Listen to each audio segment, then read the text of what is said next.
So this morning we're going to be continuing our discussion of the character or the heart of a Vaishnava.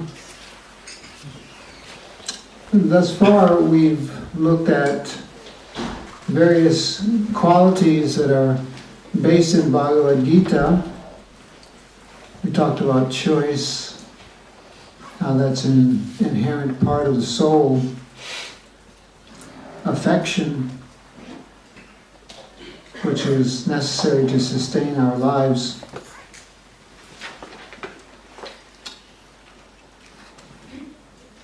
dharma, which helps us to act right in this world, and ahimsa, or forgiveness, we spoke specifically about. So today we're going to cover two qualities: samadarshana, equal vision, and amanitva, humility. These two qualities are unique in that the difference between theoretically applying these qualities to your life and actually applying them with realization by practical service makes all the difference in their ability to enhance our characters as practicing Vaishnavas. So we're going to try to illustrate that a bit with a couple of pastimes that show the practical application of these qualities: samadarshana, equal vision, and amanitva, humility. So to begin, I'd like to go back to that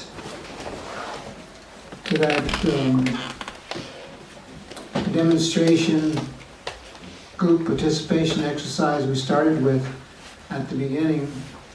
You remember we were talking about the ocean with the waves, and that ocean, those waves representing the turbulent nature of our material conditioned life, and how the lighthouse, the solid, stationary, steady point, gave us some bearings with which to engage in that ocean of material life.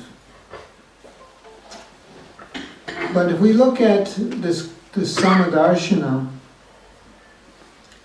it's kind of the opposite, because the samadarshana is particularly characteristic of a lot of spiritual paths where by their practice, by their austerity, by their cultivation of knowledge, they make that ocean very calm. They make it calm, they make it flat. Those big waves which throw us this way and that way, so they sort of eliminate those things and make it completely flat. And you know what they do is they also level that lighthouse. So there's no lighthouse either. There's just a flat, free of disturbance, oneness. So the question arises, and they termed that Samadarshana. They termed that Samadarshana, equal vision. And so the question arises, well, what's the real conception of Samadarshana? Is it this uneventful oneness?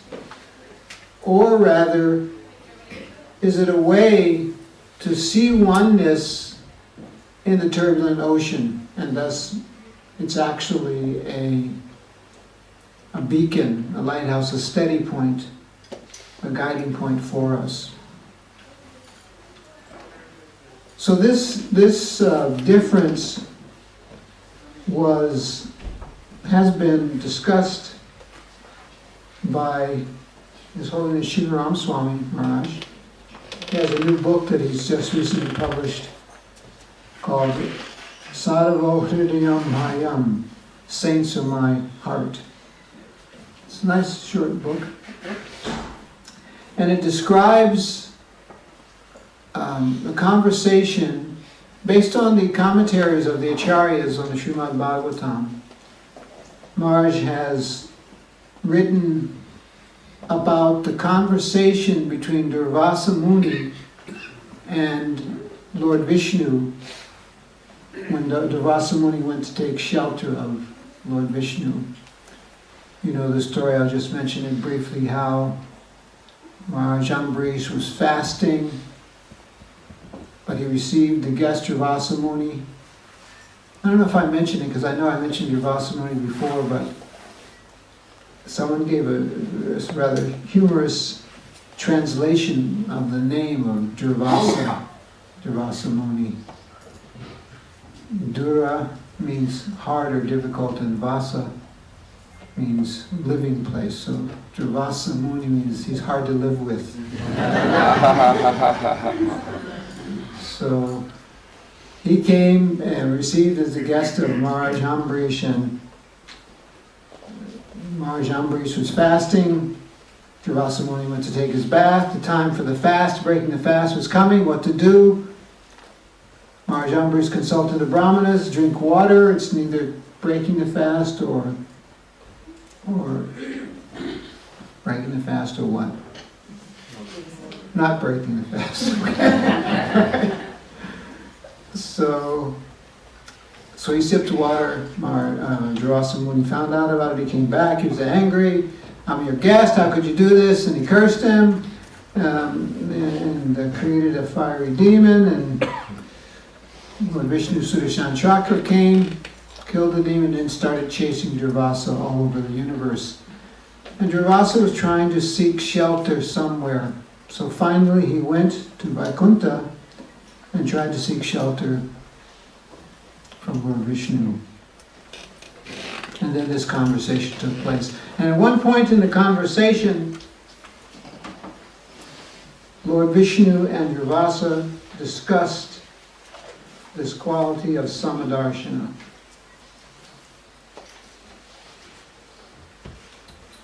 And so we're going to take a peek at that conversation and see what lessons we can learn from it.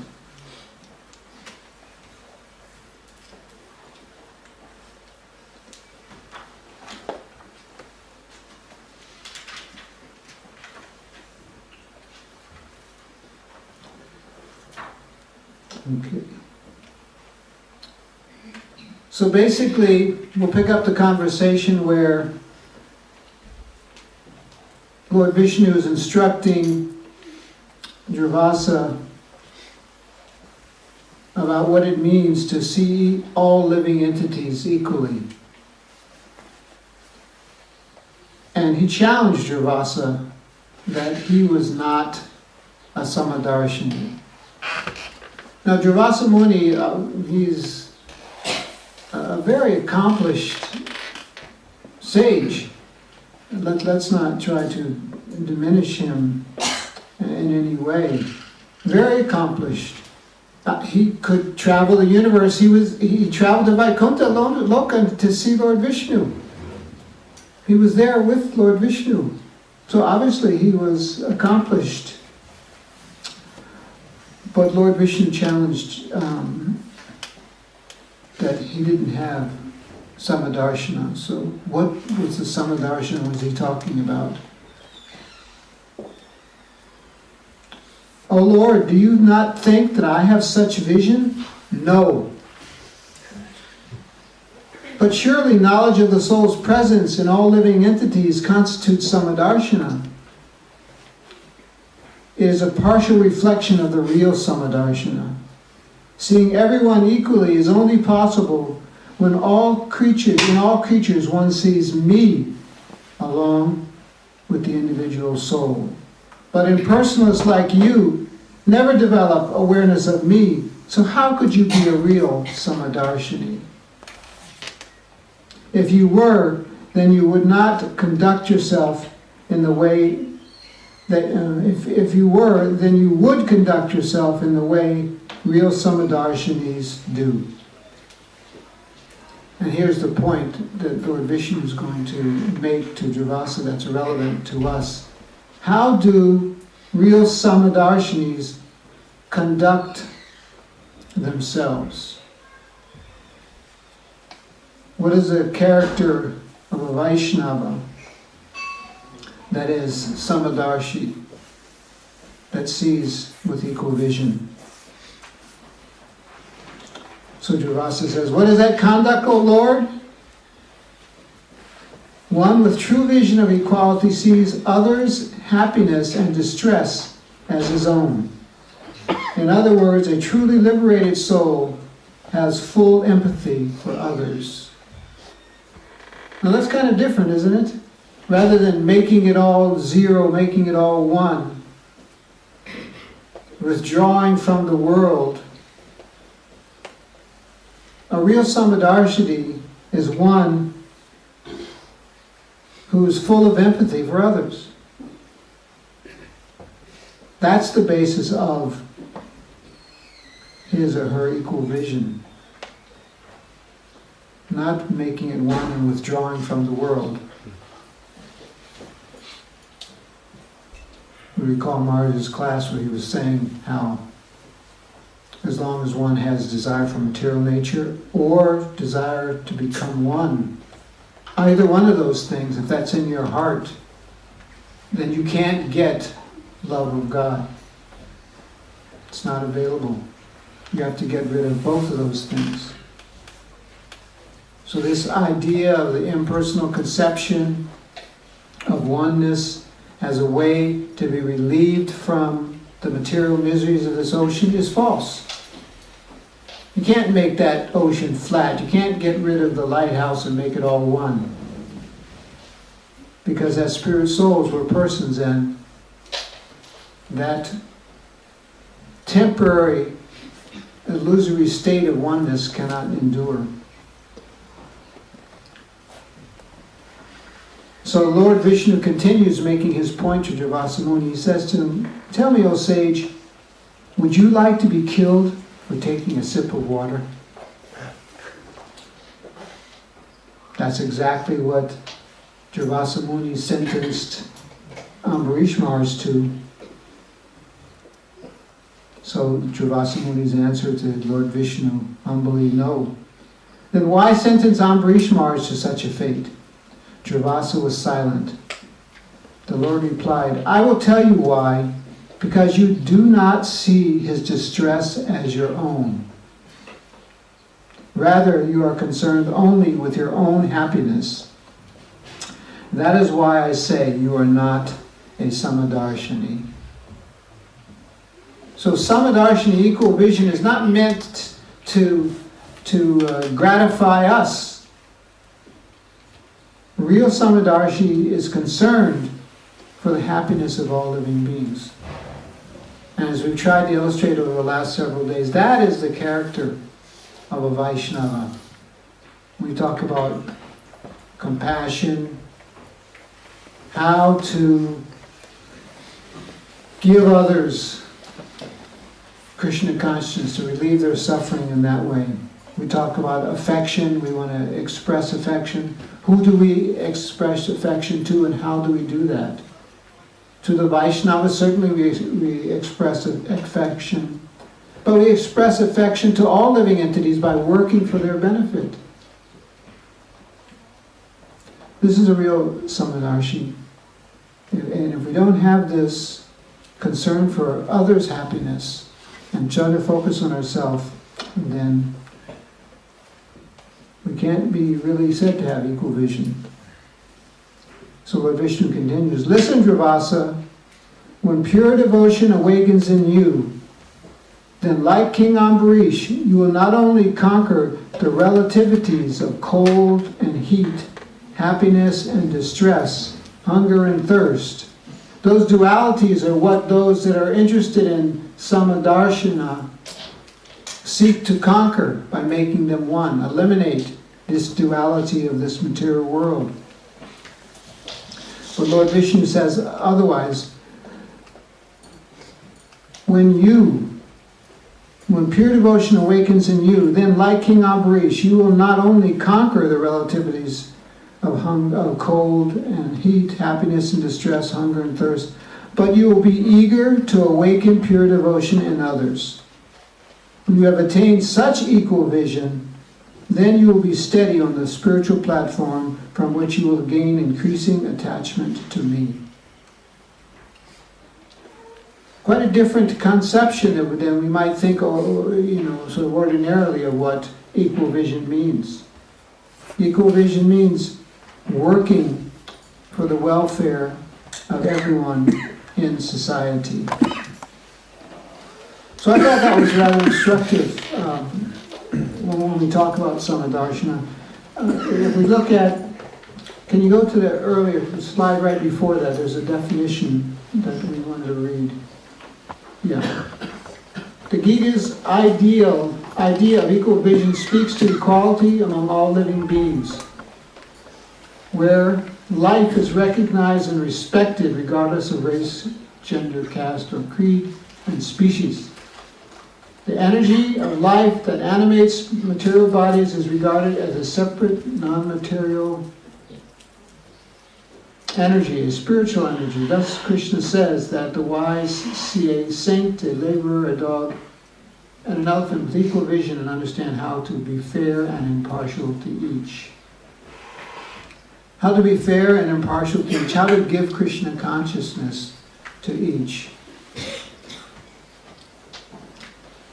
But there is a problem. There is a problem in doing this, and it's how do we treat people equally? How do we treat circumstances equally? It's sometimes a little confusing, and therefore we need to take a look at it.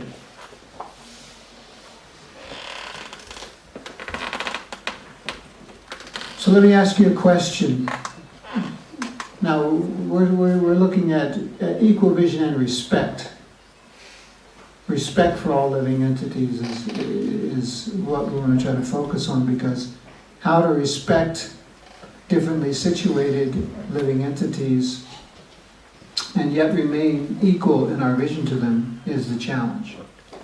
So, respect. So my question to you is, who do you respect more? A lady with devotion or an exalted sannyasi without bhakti? Who is to be respected more? Yes? Both equally? Well, both equally on one level, certainly, that's the point, but externally, and we talked about this in the beginning, there are internal aspects of these qualities as well as external aspects. So you've given us the internal quality, but externally, who do we respect more? Yes? Like the etiquette is to always offer respect to a sannyasi when you see them. Like you obviously I also had like a mood of respect to a woman. Okay. Like you have to do the formal etiquette of offering obeisances to a sannyasi. Okay. Yes, Marsh. Maybe they're a little confused when you say exalted sannyasi without bhakti. You're referring to like an impersonalist sannyasi, or Yeah. oh, that's Yeah. Okay. I think he's an ISKCON sannyasi, been around a long time, doesn't have bhakti. Okay, that's an important distinction too. And that's the point about this exercise, that there are a lot of distinctions, sometimes subtle distinctions to be made. And so, how do we know what's the best way to show respect for all living entities internally, as our Prabhu said back here, but externally there may be some differences, so how do we deal with it? So, again, question clarified by Maharaj. Who do you respect more? A lady with devotion or an exalted sannyasi with devotion? A little twist here, with devotion. Say both are devotees with devotion. Still there may be some distinction, or I don't want to say hierarchy, but priority in how respect is shown. Yes? It may also depend on your own situation, like for example with brahmacharis, you can't exactly sort of show the same external respect for Mataji's, internally still respecting them, but you may externally pay hundreds to Mataji's and we see them. Good, good. According to our own situation, how we show respect is very important. Yeah. And so brahmachari may respect a woman with devotion and a sannyasi with devotion, but the behavior, the external behavior may be different in doing that. Okay, any other thoughts anyone has? The ladies? Yes. Is respect also in, how do you call it? You respect someone according to your relationship? Like for example, if I see Maharaj, there's more of awe and reverence. But if somehow or other I have the opportunity to have like more communication with Maharaj, that awe and reverence in that kind of way it's a respectful behavior, but I could be more friendly, or there's more talks and exchange, and the respect could change the way of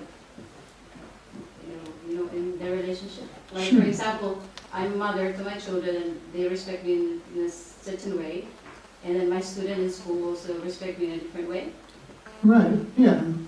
We will be respected differently according to our position in society or our particular relationship with the individual that respect is being exchanged. So yeah, that's good. Any other thoughts on this? Yes, Prabhu? It seems to me that the most respect that you can offer someone is to engage them in devotional service in some way. But of course, to engage very stubborn people in devotional service, like potentially an impersonal sannyasi, you have to be very advanced yourself to be able to engage them in service. So you would deal with the lady bhakti in a much different way, because she's going to be engaged in service, even by someone who she may be more than advanced in, which is another area of devotion. Yeah, very good. The whole point of offering respect is to engage them in the service of the Lord. That's what we read in the little exchange between Lord Vishnu and Durvasa Muni. That's real respect. That's real samadarshana, engaging one in the service of the Lord. So our activities, our interaction with the persons are going to be based to a large degree on how much they're willing to accept that, or how much we're willing to try to make ourselves selfless and give it to them. I mean, all of you that participated in the Sankirtan Marathon, I'm sure that not every person you met, embraced the opportunity very tightly to engage in devotional service by taking a book. But maybe some were more receptive than others, and you were able to give more than others. So that's going to vary. Srila Bhaktivinoda Thakur, in his book Sri Chaitanya Shikshamrita, he describes 8 levels of respect which help us to gauge some of these questions about how to act according to equal vision when there are different circumstances and different people involved. So why don't you go to the next slide for me here? Okay, it's a little small there. I don't know if you can read it, but I'll read out from my sheet here. 8 different ways or levels of respect. So it gives you some idea of how you can offer respect to everyone, but it may be externally manifest different. Number 1, Naramatra Maryadam.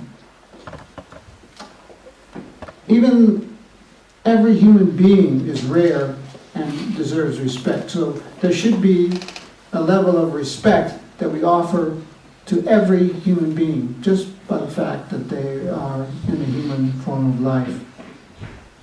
So that's one level of respect. And the level above that may be Sabhyatara Maryada, civilized persons. Okay, great, thanks for making that bigger. More respect is given to civilized persons than those that just simply have a material body. Above that even is more respect are given and offered to kings or leaders. Now, we might, for instance, offer respect to His Holiness Devaritas Maharaj on different levels. We might offer him respect as our guru, we might offer him respect as our godbrother, we might offer him respect as a member of the governing body commission. There may be different ways in which different people offer respect to him, but the principle is the same. Respect is offered. When Krishna sent the cowherd boys to ask the brahmanas who were performing sacrifice for food for him, of course we know the brahmanas refused and Krishna sent them back, he didn't tell them to disrespect the fact that they were doing sacrifice. So some respect was still given, even though they had refused to give food to Krishna and Balaram. So, Raja or Pada Maryada, more respect is offered to kings or leaders. Vidya Maryada, one is more respected to learned persons. And we see this in general society. Learned persons are respected.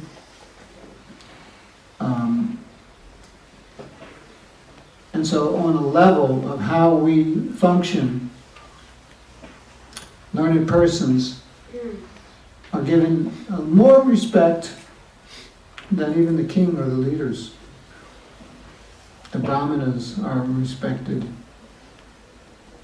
Actually, that comes a little lower here. So after learned persons, persons that have good qualities, persons that exhibit good qualities, and that's where,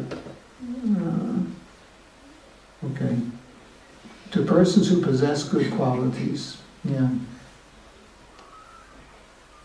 Above that is Varna Maryada, according to Varnas.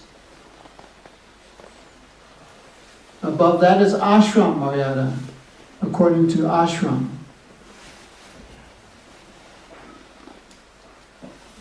Now there may be a lady, Vaishnavi, with bhakti, and there may be a sannyasi with bhakti. So the question is, who do you offer more respect to? Or what's the priority in which you offer respect? Well, here, ashram Maryada is mentioned. So, according to the ashram, the sannyasi may be given priority or first respect. Again, not that the lady with bhakti is not given respect, but according to this ranking of levels of respect offered, and according to the ashram. the sannyasi would be offered the respect. But now, number 8, bhakti maryada, but the most respect is given to persons that have bhakti. So again, the question is, who do we offer more respect to? An exalted, a lady with devotion bhakti, or an exalted sannyasi without bhakti? Yeah. Would the external might be different in terms of like the society and what's accepted, but the internal would be different, that you would actually have more veneration for the Vaishnavi than you would for an impersonal sannyasi, but because you're in, say, like a Vedic society, you'd have to do the external of offering obeisances to the sannyasi, but at the same time, in terms of your mood, you have more respect for the Vaishnava. Yeah, that's a very good point, thank you. That's very insightful. That even though more respect may be given to the lady with devotion, depending on the circumstance we're in, externally more or priority in giving respect to an impersonal sannyasi may be there. Interesting, very interesting. Thank you. Yes, sir. When you say respect, what you mean respect? Which level of respect? Okay. That's my question. Which level of respect? Well, obviously there are different ways of showing respect. For instance, in our activities of going and trying to spread Krishna consciousness, we have to have an attitude of equal respect to everyone that we meet. But how we display that respect may be different. Sometimes it's from a distance, isn't it? We offer respect from a distance, we give a person their space or whatever. So the inside desire may be the same, but the external manifestation may be different. How we offer respect. We may offer respect. I think we read just recently, it said that, when Sanatana Goswami was going to, remember there was a reading about Sanatana Goswami visiting different villages in Vrindavan, and it's described that the married ladies from a distance humbly offered respect. Wasn't described like that. And so, but the men, they were going and embracing Sanatana Goswami and sitting down with him and very actively, animatedly interacting with him in conversation. It doesn't mean that they were more intimate in their offering of respect to Sanatana Goswami than the ladies who from a distance humbly, shyly offered respects. Depending on social custom and interaction, this is what Prabhuji was saying, that may even affect someone who doesn't have bhakti. We may be in a situation where we offer respects in one way that appear externally to be greater respect being offered than we do to a lady with bhakti, simply because of the social circumstances we find ourselves in. So there may be differences according to time, place, country, circumstance. And how we navigate those differences is maturity in the process of devotional service. These 8 kind of levels are meant to be sort of guides, how you know where to begin, but it still requires a lot of introspection and intelligence on our part to get it right, and therefore, again, this is a process that we're engaged in. Maharaj? How do we understand Yes, Mike. in the history of Krishna Balaram Mandir in Vrindavan, Prabhupada asked them to put a sign at the entrance, "No Mayavadi meetings allowed."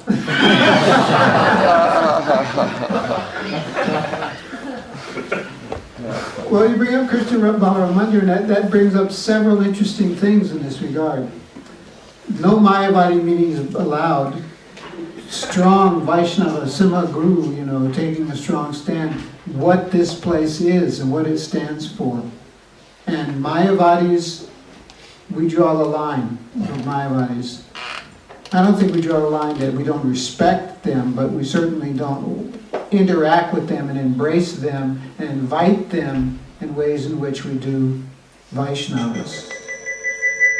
Because they are not truly Samadarshis, as Javasa Muni example explains. However, when Prabhupada opened the Krishna Balaram Mandir, he had South Indian pundits come to do the deity installation. Now, he had many Brahmin initiated disciples at that point in time. And he even said in his room to the devotees after the installation that we could have just chanted Hare Krishna and everything would have been properly done. Yet still, because of the society in Vrindavan, he respected that society in another way and had these South Indian Brahmins be the one that comes and do the puja and install Krishna Balaram. So he was aware in both circumstances and sensitive to both situations. Any other questions or comments at this point? Okay, yeah. So, how to offer respect will be different according to different circumstances, but most respect is given to Bhakti Mayana, those who possess Bhakti. Now, of course, that's not appreciated, and we see the opposite a lot of times, even in Vedic society or in Vedic India, if you will, today, that devotees aren't offered respect. And that was much of the work of Srila Bhaktivinoda Thakur to reestablish the respect for Vaishnavism, which had become degraded.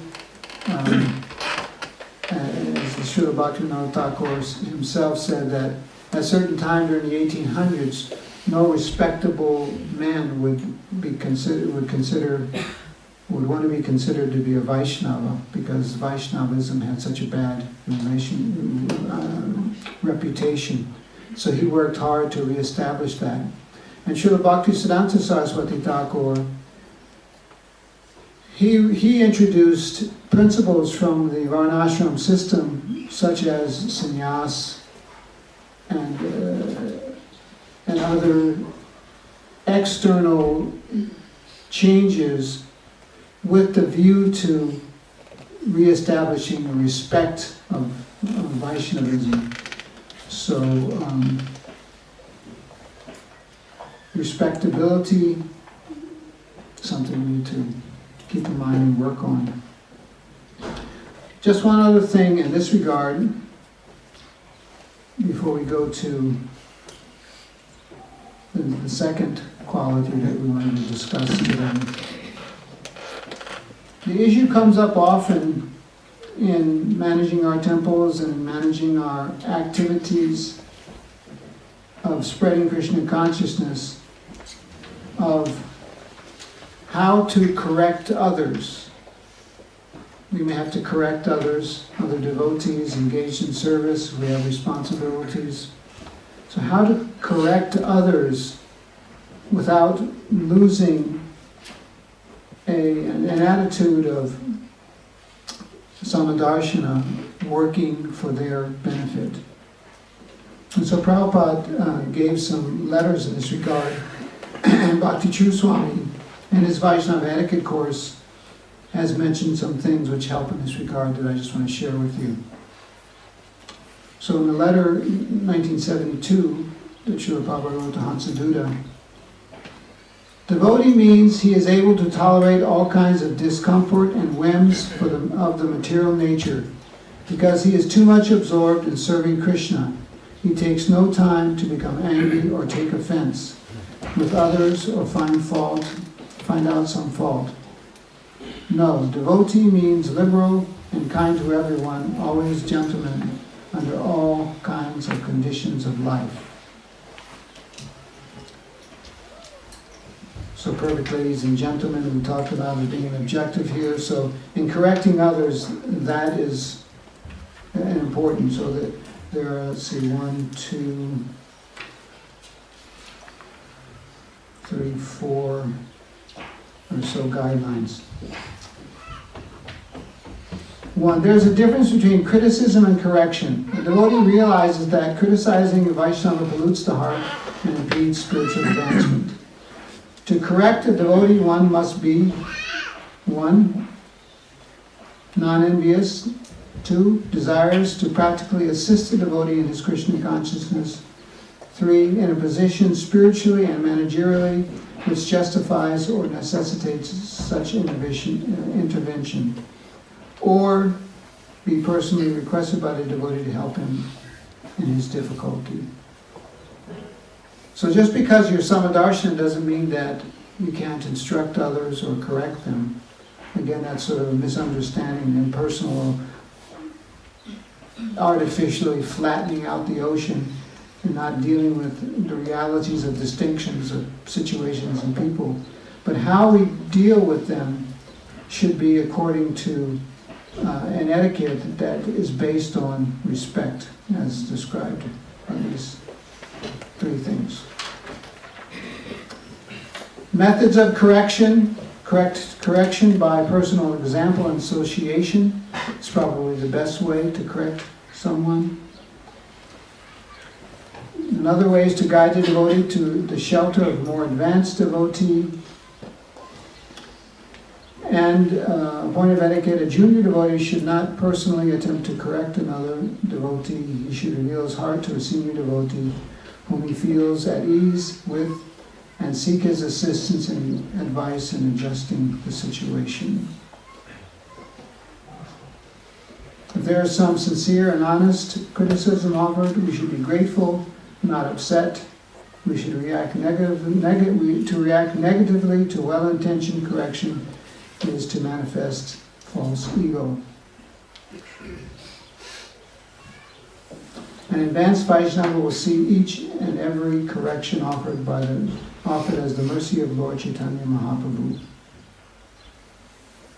So there are practical manifestations. That's why I just run through quickly this list. There are practical manifestations of how we respect others, yet get on with the practical work of spreading Krishna consciousness, which means practical management in the forefront of spiritual life.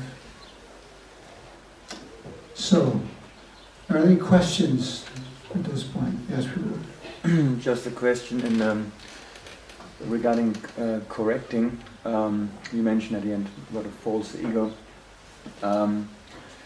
If we're in a situation, often when we correct or try to correct in the situation, we act on our false ego and hit the other person's false ego. Do you have any practical advice how to correct and when to correct?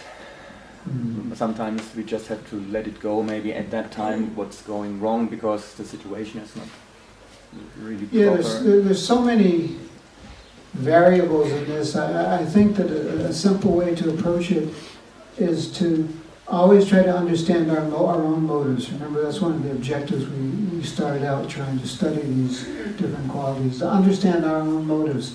If we see that false ego is motivating us, as opposed to just executing the service that I've been given to do, then we need to check ourselves, because how is that false ego-ly motivated correction of someone actually going to correct them? Is it going to correct them, or is it going to make their false ego develop, and it's just going to grow and grow and grow and grow as a conflict? So better with a pure heart, or that might be asking too much. I know it's asking too much of me with a pure heart, so let's say not with a pure heart. But with a heart full of knowledge, let me try my best to remain humble and not act on that kind of platform. And approach my service and others with some respect. That's the whole point of correcting others. Yes, we may have to correct them, but we need to do it with respect so that it doesn't become a false ego battle. So that's something, again, a process we have to work on. We hear instruction like this, and then we try to work according to that, being sincere. Yes. What about animals? You know, the history with Yudhishthira Maharaj when he was going to top Himalayas, a dog was with him, and he didn't want to go to heaven because of the dog. Mhm. So sometimes there's a in human body, but as well are given in animal body. And sometimes I saw even myself, I am trying to, develop some respect as well for animals, because we as a devotees, protection of cows and everything. No, very, very good point. Yes, it's not that, and in our definition that we put up there in the beginning of the talk about Samadarshana, it mentions here, well, even in the verse from Bhagavad Gita, the Samadarshana verse, it mentions a dog, an elephant, it mentions animals in that verse, how one sees with equal vision and offers equal respect, to based on the spirit, soul in everyone's body. But in our definition up here, it also mentions something about species, yes. The Gita's idea of equal vision speaks of an equality among all living beings, where life is recognized and respected regardless of race, gender, caste, creed, or species. So yes, we also offer respect to the animals. But we do have to be there is some practicality that has to be done with that. And it was kind of a funny story. I think Prabhupada told it, or at least it's one that I've heard devotees mention in the past. It's about a man and his son and a donkey. A man and his son and a donkey. So the man and his son were walking on a journey, and they came to a town. And so the man had his son, who was young, riding on the donkey, and he was leading the donkey as they moved through town. People criticized. Just see how that young boy is disrespecting his father. He's riding and he's making his father walk. And so then they went to the next town, and the father was on the donkey and the son was leading. And they criticized, oh, just see how that father father is making his young son walk while he enjoys riding on the donkey. And then they went to the next town, and both the father and the son were walking. They just were bringing the donkey. Just see how they're foolish. They're walking, and the donkey, who's meant to be a service animal, is being given a free ride and just walking. And then they went to the next village, and both the father and son were on the donkey, and they criticized. Just see how they're both burdening this donkey by so. In some sense, you never can get any respect.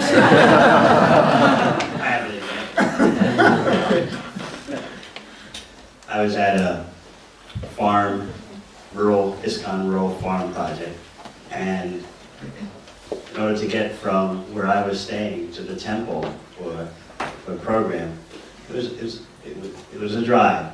It was a bit of a distance, and so I was riding. Someone had given me their car, and it was one of those SUVs with four-wheel drives with only two doors in the front, and the windows were all shaded. These new kind of SUVs, four-wheel drive utilities. So you couldn't really see from the outside clearly who's in the car. So I was with a brahmachari in the seat next to me. So as we were getting about maybe half a kilometer away from the temple, there were devotees walking on the road going to the program. So I saw this middle-aged Mataji, and we were just a half a kilometer from the temple. So I asked, did she want to ride? Because I could see she was kind of moving slowly. So the brahmachari went through those cars, only two doors, he went through he just climbed over the gearbox and sat in the back. And so the lady sat in the front, and 2 minutes later we were at the temple. So she got out, and then the brahmachari climbed over the gearbox, he got out. And so then 5 minutes later, a devotee came up to me, very firm look on his face. Maharaj, I'm shocked to see this. That you were driving alone with this woman in the front seat of the car. Because he could, he couldn't see, through, because they have one of those shaded windows. What do you call those kind of windows? Tinted windows. I'm shocked. How long have you been riding with this lady? And where are you coming from? 2 minutes later, another devotee comes up to me. Maharaj, I am so impressed by your openness and by your respect for all devotees and care for all devotees. I'm really impressed that even though you're not, even though you weren't supposed to pick her up because you were alone, you did it anyway. This shows the new ISKCON. At that point, I just threw my hands up in the air.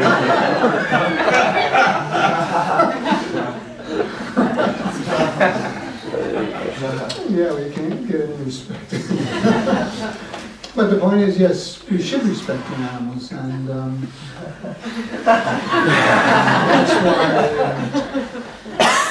that's why not just that if that video we saw, they're dealing with cows and calves, but any animals being dealt with like that should elicit the same kind of compassionate response in our hearts. So sometimes, those people can see devotees like, I don't know if the correct word in English is, but reject, like, for example, cats, dogs. I mean, I know that they can be mushy, but sometimes the behavior with all the animals is different with cow. Yeah. Well, there's an etiquette in dealing with animals as well. And so the devotee is kind to all living beings, has that kind of vision. Any other points? Yes, Prabhu. Prabhupada was even very respectful to trees. Prabhupada in respect of the trees, yes. He didn't want trees cut down.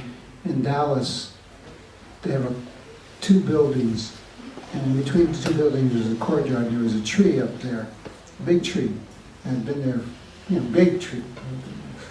And the devotees cut it down for some reason. Prabhupada was furious when they cut the tree down. Well, what's the necessity of cutting the tree down? You're taking a life, and I'm sure there are many other instances like that as well. Okay. What I want to do at this point is I want to shift to humility, and Madhavamati is going to read about a devotee who again takes this concept, which is sometimes theoretical, and makes it very practical. So she's going to read us a pastime from Chaitanya Lila. But before we do that, I wanted to, can we get our IT man? I wanted to show that short video clip to show how instructing others by humility can be very powerful. Were you able to find it on the thumb drive? Yeah, okay. You want to put it up? It's just 2 minutes long.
So you may recall this is from 1989, when there was a unrest in China, Tiananmen Square protests demanding more freedom from the government. Now, it didn't come across so clearly in this one, but I've seen pictures and other videos where you see this man going against a line of tanks. I guess you heard the live fire that was going on at that time. And he humbly bowed before the tanks and stopped that column of tanks going. Here's someone armed with nothing but humility and a belief in doing what is right. And it caused, you can imagine what the world media did with that scene.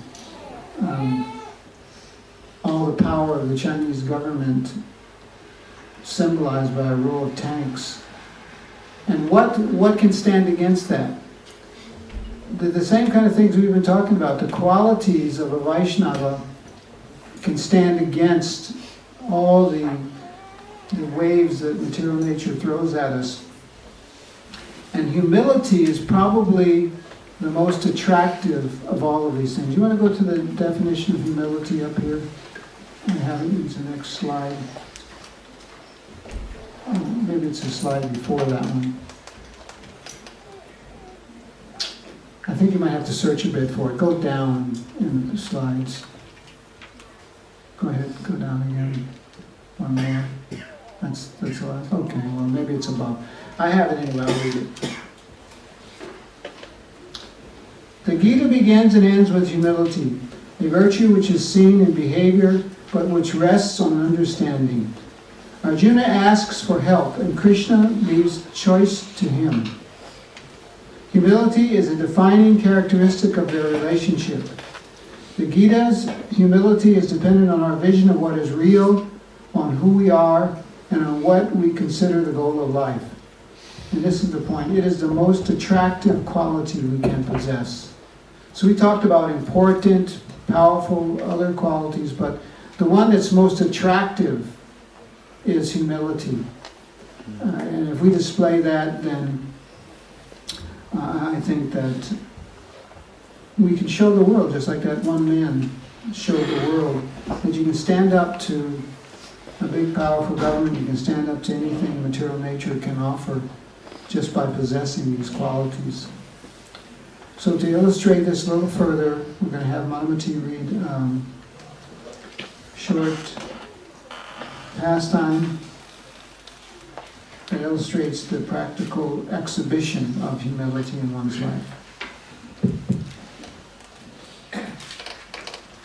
Krishna. So this story is from the Chaitanya Charitamrita. It's about a landholder. Landholders they lived like kings. They had all kinds of opulences, servants, big place. So he was a rich person, and this is how he served the Vaishnavas.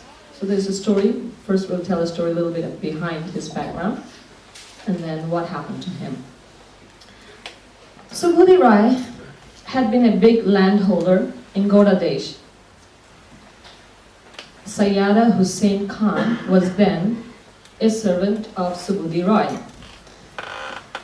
Subhuti Rai put Hussain Khan, a Muslim, in charge of digging a big lake.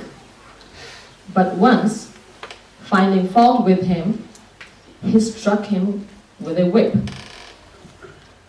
Later, Hussein Khan somehow or other was appointed as Nawab by the central Muslim government. So he got a good position in the government. As a matter of obligation, he increased the opulences of Subhuti Roy. So the tables turned. He was the landholder, and Hussein Khan was the servant. And now Hussein Khan is above him, and he, in one sense, reciprocates and gives opulences to Subhuti Roy. He increased his opulence. Later, when the wife of Nawab, Hussein Khan, saw the whip marks on his body, she requested him to kill Subhuti Roy. Who can understand the mind of a woman?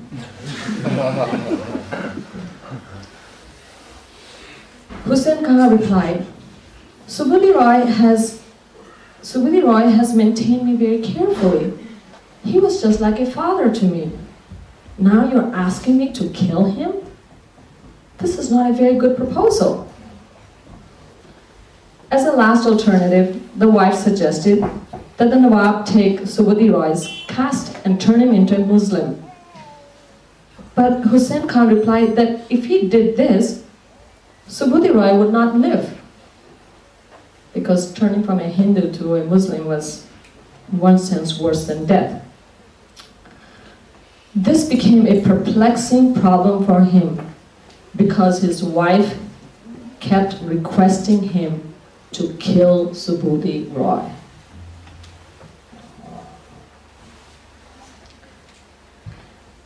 So let's see what happens.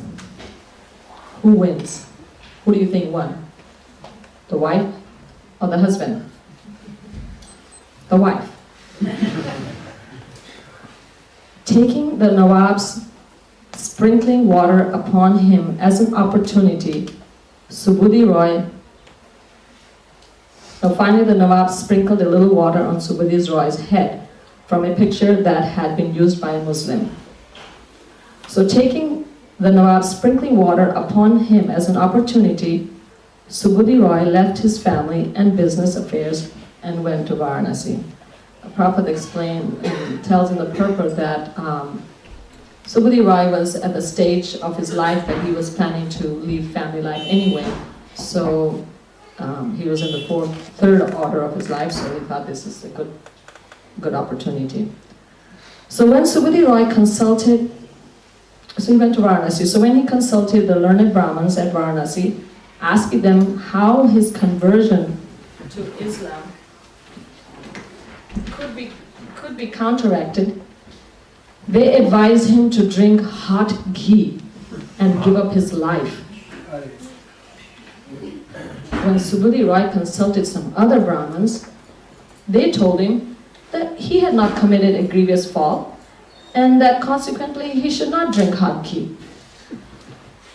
As a result, Subhuti Roy was doubtful about what to do. In his state of perplexity, Subhuti Roy met Sri Chaitanya Mahaprabhu when the Lord was at Varanasi. Subhuti Roy explained his position and asked Sri Chaitanya Mahaprabhu what he should do. The Lord advised him, go to Vrindavan and chant the Hare Krishna mantra constantly. Sri Chaitanya Mahaprabhu further advised Subhuti Roy, begin chanting the Hare Krishna mantra, and when your chanting is almost pure, all your sinful reactions will go away. After you chant perfectly, you will get the shelter of the lotus feet of Krishna. When you are situated at the lotus feet of Krishna, no sinful reaction can touch you. This is the best solution to all sinful activity. Thus, receiving the order from Sri Chaitanya Mahaprabhu to go to Vrindavan, Subodhi Roy left Varanasi and went through Prayag, Ayodhya and Naimisharanya towards Vrindavan. Subodhi Roy stayed for some time in Naimisharanya. During that time, Sri Chaitanya Mahaprabhu went to Prayag after visiting Vrindavan. After reaching Mathura, Subodhi Roy received information about the Lord's itinerary. He became very unhappy because he was not able to contact the Lord.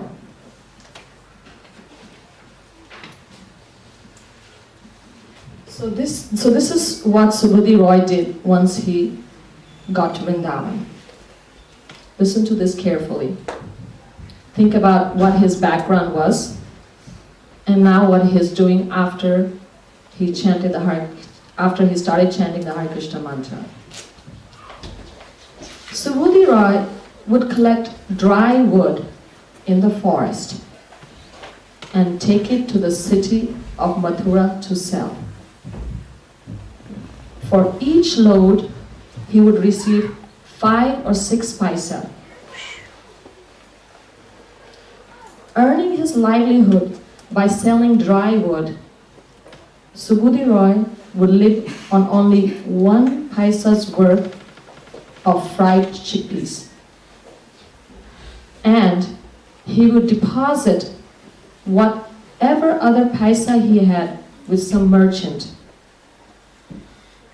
Subodhi Roy used to spend his savings to supply yogurt to Bengali Vaishnavas who came to Mathura. He also gave them cooked rice and oil massages. And this is very important. Bengali Vaishnavas, when they come to Vrindavan, in Vrindavan they are used to eating wheat. And when the Vaishnavas would come there, they were not able to digest that. So he was very thoughtfully wanting to serve the Bengali Vaishnavas, and so he would make sure they were able to get some rice. And they're also used to getting mustard oil massage, and so he would serve them in such a way that was suitable to them while they were in Vrindavan. And when he saw a poverty-stricken Vaishnava, he would use his money to feed him. When Rupa Goswami arrived at Mathura, Subodhi Roy, out of love and affection for him, wanted to serve him in so many ways. He personally took Rupa Goswami to see all the 12 forests of Vrindavan. So that is the life of Subodhi Roy when he came to Vrindavan. We can say that the circumstances in Subodhi Roy's life humbled him and made him humble, and we can move on. But humility is not just theoretical. He practically exhibited the humility that life's circumstances put him in, and that the mercy of Chaitanya Mahaprabhu put him in, to serve the devotees, to be attentive to their needs, to be sensitive to their specific needs, and to serve them in very practical ways. So, and this is sort of the note we wanted to end on, to emphasize that the qualities that we've been discussing over the last several days are not meant to be theoretical. They're going to be implemented in our lives. And we need to look for ways in which to implement them, innovative ways. In that way, we utilize our time meditating actually on Krishna and serving his devotees. So please try to think of things in this way and use these examples from the lives of great devotees to be inspired to do similar things yourselves. So, are there any questions about these two qualities we discussed today of humility and equal vision? or any of the other subject matters we've discussed over the last several days. Yes, people. Just connecting with yesterday, I didn't get to ask a question regarding forgiveness, and you just mentioned also serving the devotees. When we see a devotee who feels offended or hurt by others, and we see that devotee turning bitter because he is very fresh and he cannot forgive at that time, in which way can we assist him on the long run to be able to forgive other devotees who may have offended him? Well, the Bhagavad Gita says, Bodhyam tas parasparam katyatas chimam nicha susukam cha ramanti cha susukam cha. We can engage in loving exchanges with that devotee about Krishna, about instructions of how to be humble, to be forgiving, to be tolerant, discuss the qualities of the Vaishnava. In that way, try to raise the consciousness of a situation from just a conflict which often arises from false ego to an opportunity to learn and develop our Krishna consciousness. Just being good association can help in situations like you mentioned. See? Yes. I was wondering if you'd be happy to comment. I think this relates to both apologies and how I think it's in following Srila Prabhupada. They arrange a meeting for Prabhupada to meet some man in the government in London or something, and they expect that when he walks into Prabhupada, stands up, but Prabhupada just remains seated. So in other situations you can see that Prabhupada acknowledged the etiquette and how to show respect, but in another situation, who am I standing for? I think he made some gesture like, who am I to stand for? That was in Paris, I think. Mayor. The mayor. The prophet just kept sitting down. The devotees were like, ah! I think Guru Garanga was there and Yogeshwar. Age-old tradition that was when the mayor of Paris walks in, everyone stands. It's almost, of course, the Paramahamsa Vaishnava is not obliged, and Prabhupada showed that at different times. Other times he went along with the etiquette, the situation, but he's not obliged. And I think, and I wish I could repeat what Guru Garanga Prabhu, our God brother, and Yogeshwar Prabhu have to say about that, because they have realizations about that, because they were there and they arranged the meeting and everything, and so it'd be really good to hear with their reactions and their realizations from that. But I can't recall them right now. Do you recall what they may have said about that much? I can simply recall that they just took it that whatever Prabhupada did, was they just went along with that tide. Mm-hmm. So, in remembering their account of it, they just took it as part of the transcendental happening, and proceeded on with the greeting of the mayor. Mm-hmm. That's what I recall from the memories on the following Srila Prabhupada videos. Okay. Yeah, Prabhupada is not obliged. But he also said things that he would tell us that I can do this, but you can't do this. He would criticize like anything, like material society and even persons and things like that in an instructive way for us. But then he says, you cannot do like this, you can't, because I'm doing it, and you're thinking, well, you can also criticize like that, but he pointed to different reasons. Obviously, he's a pure devotee of the Lord. One reason we can't imitate him in that regard. Another reason, he said, sometimes said, "I'm an old man, therefore I can say like this." And so we have to be careful, and distinguish the things and understanding Prabhupada's mood. But yeah, if someone maybe can do a little research, and it might be good for you to find out what those God brothers who were there said. This question is about what topics you spoke about. So, the question is, in the process of Krishna consciousness, the devotee need to be humble, compassion and everything. But what is the limit between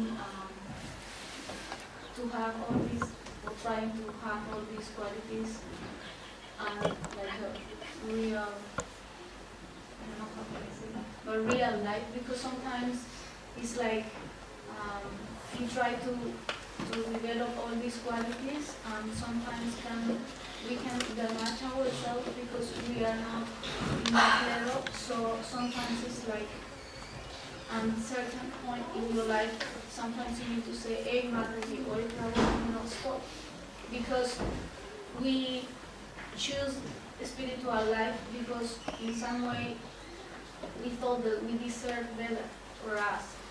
So, yeah, what you can say about that? Yeah, it's a process. I mean, we shouldn't criticize others, and we shouldn't become too self-critical when compared to these descriptions, these qualities, we see ourselves as way below the mark.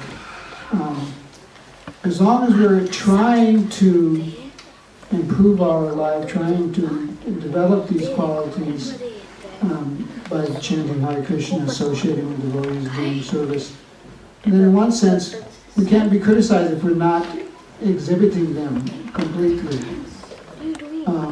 So we try. We're in the process, but these things are goals for us to work toward, not necessarily reflective of where we are right now. I mean, I'm not going to sit up here myself and tell you, well, I have all these things, therefore I've been doing this. I study these things because they encourage me to develop the qualities that are mentioned. And so that's what this is about, not trying to say who's higher or who's lower, you should feel bad because you're not on this, or you should be like this. Obviously, we all should be like this, but it's a process and we're taking it. So, yes. How can you sustain active compassion and preaching towards others in times of personal problems? How can you sustain compassion towards others in times of personal struggle? Well, it's interesting because there's a lot of things that are sort of the exact opposite of what you might think. Like in answer to your question, you may go to so many seminars where they'll tell you, well, that's the time to focus on yourself more closely. But what's the Vaishnava answer? To forget about yourself and try to focus on helping others and try to do that. And that way you sort of break out of a cycle that's never ending, of self-pity and self-absorption. We have problems and they need to be dealt with. That's not my point to minimize that or just dismiss that. That's a reality of life in the material world. But at the same time, we are spiritual beings that are beyond all these difficulties. And if we act on that platform, it gives us genuine relief from the material difficulties. Yes. When you're speaking about Mataji with the devotion, this last time came to mind how the lady climbed on Mahaprabhu's shoulder and carried the stomach. Mm. And Govinda tried to correct her, but Mahaprabhu chastised Govinda and said, "I wish I had her." Mm. Devotion also this, when you're speaking about instructing others, Jagadananda Pandit told Nathan Goswami should leave and go to Vrindavan because he had the skin disease. Mhm. And Mahaprabhu heard about that. He chastised and put in Chaga for advising his superior. So it's just Yeah, they're good examples. All these things are illustrative of a life, a full life where different circumstances come up. Jagadananda Pandit advising Sanatana Goswami, Chaitanya Mahaprabhu really didn't like that. He's your superior, why you can't take a position of advising him. Thank you. Thanks. Yes. The other day we were talking about Dharma. He was saying one of the qualities of the brahmachari is that they're established in friendship with the spiritual master. We usually understand that the relationship is solid with masters. It means to be established in friendship with the spiritual master. I think established in friendship with the spiritual master means that your relationship has matured. We're always servants of the Guru, but servant can mature into a more confidential servant. And the relationship becomes more intimate. So our relationship with our Guru is meant to be a very intimate one, transcending even this lifetime. And so when it says firm friendship with the Guru, we can take initiation and receive a name, Das or Dasi, and be in the position of a servant, but remain distant. So the purpose of our relationship is to develop it so we become closer. Even Maharaj mentioned when he was giving a class about the initiation, that the meaning of second initiation is to come closer to the Guru. So does that mean physically closer? I'm going to sit on the same seat with you now? Something? That means to come more closer in terms of service, love, things that can be characterized as firm friendship with the Guru. It doesn't mean familiar with the Guru in that kind of way. That's another mistake on the other side. Remaining too distant. I'm a servant, I'm too distant. Or now I'm big buddies with the Guru, I'm a friend with him. No, it doesn't mean either extreme. But it does mean a deepening of the relationship, the service relationship that's there. A trusting thing. Who do you trust? You trust your friend. So who does the Guru trust the service to? Anybody that's, just taken initiation or that's maintaining a distant relationship? No, to the trusted. That's what it means like that. Yes. How would you describe the difference between humility and low self-esteem?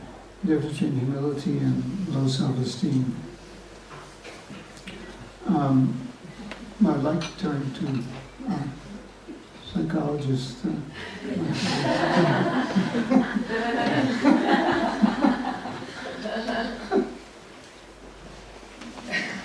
Is that all right? I'm sorry, I didn't. Thank you.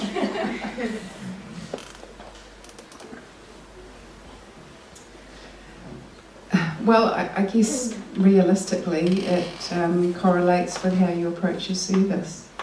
So real humility is to serve the Vaishnavas, to serve Krishna, to serve Srila Prabhupada's mission in a way that's sustainable and you're acting from a platform that you can maintain. Low self-esteem it's more self-centered, it's more about yourself and your inability to feel comfortable and confident in situations within your service. So I think it would correlate more with how you respond to your service, if that makes sense. Oh, very good. Thank you so much. Yes? Because there are many times we feel at the pinpricks of material nature more, we feel more like an urgency to work on ourselves. And then other times when we become a little bit more comfortable, the urgency disappears and we'll slide back in our habits. We don't take our chanting so serious anymore until the urgency comes out and we feel the pangs again a bit more. So would you talk about how to maintain that same urgency, not just kind of forget and just become comfortable again?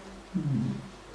Yeah, I read a quote the other day about how Prabhupada, it was when we were talking about choice and individuality, and Prabhupada wrote to one of his leaders in 1972 that the job of the service we render is individual, spontaneous, and voluntary. And the job of the manager is to create fresh challenges so that the devotees always feel enlivened individually in serving and with a voluntary mood. And then he said, where are such managers that can create that challenge? And so it's a two-way street. The managers have to try to remain, to enliven everyone and give them challenges to meet. And we've had that here. I mean, after the almost 20,000 books were distributed during the marathon, all Maharaj could say is increase, So, increase, that's in Prabhupada's mood. Increase, in other words, here's a fresh challenge. Don't sit on your laurels. Don't just think, oh, we've accomplished this, now we can rest, but always more. And so it's one thing, the leaders are giving that type of guidance and encouragement. And in our sense, we have to get, as Maharaj was saying, not self-centered and complacent, but try to increase our service, try to increase the quality of the devotee, try to become that firm friendship rather than just das, servant, of our guru. Try to increase in that way. And if we do that, there's so much ground to cover, there's so much service to render that we will remain enthusiastic. It's a spiritual energy. It's not material energy where you engage in a process and it wears you down and then you just want to forget it for a while and where you're up and down like that. There's an energy of devotional service in which you maintain a steady increase, a steady development in your life and experience your life differently, honestly, than you would if it's just material.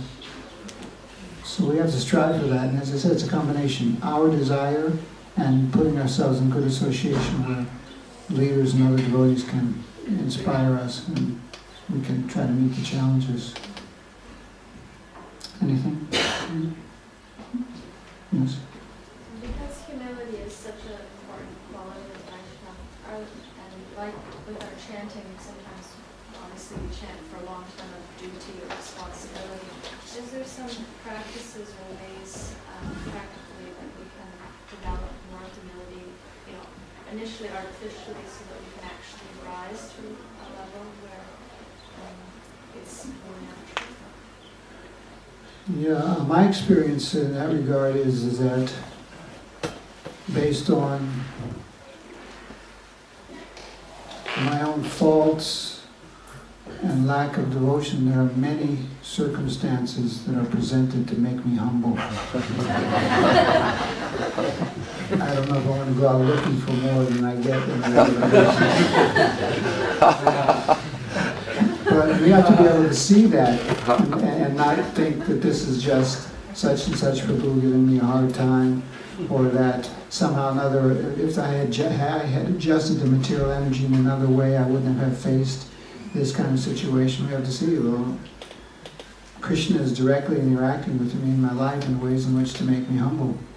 And I should recognize that and take the lesson, because if we don't, we'll keep getting the same lesson again and again. The problem is that if we don't take the lesson at some point, then we'll forget that they are lessons, and we'll just think that, woe is me, we're back to the low self-esteem.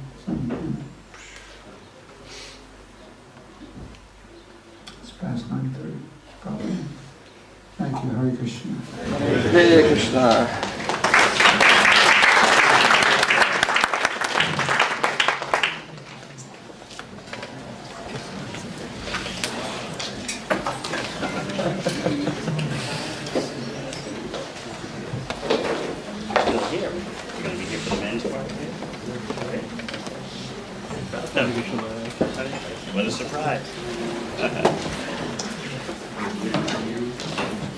tomorrow morning, you get better today. You get better. Hare Krishna. Okay. Come on, Just two notices. Over the next few days, we'll be needing to drive devotees to Waikanai, which is the train stop, and it's about 20 minutes away. And if anyone is available to drive, to do a few trips, or even if it's just one trip, please see Guru Vani. It's pretty much from tomorrow onwards, but there may be some devotees needing to head to Waikanai today. So if you are available and you'd like to drop some devotees off to the train stop, please see Guru Vani. So as you all know, the combined festival ends tomorrow, and the third, after the morning program, yes. So the ladies, take breakfast and then head back to Riversley. We'll ask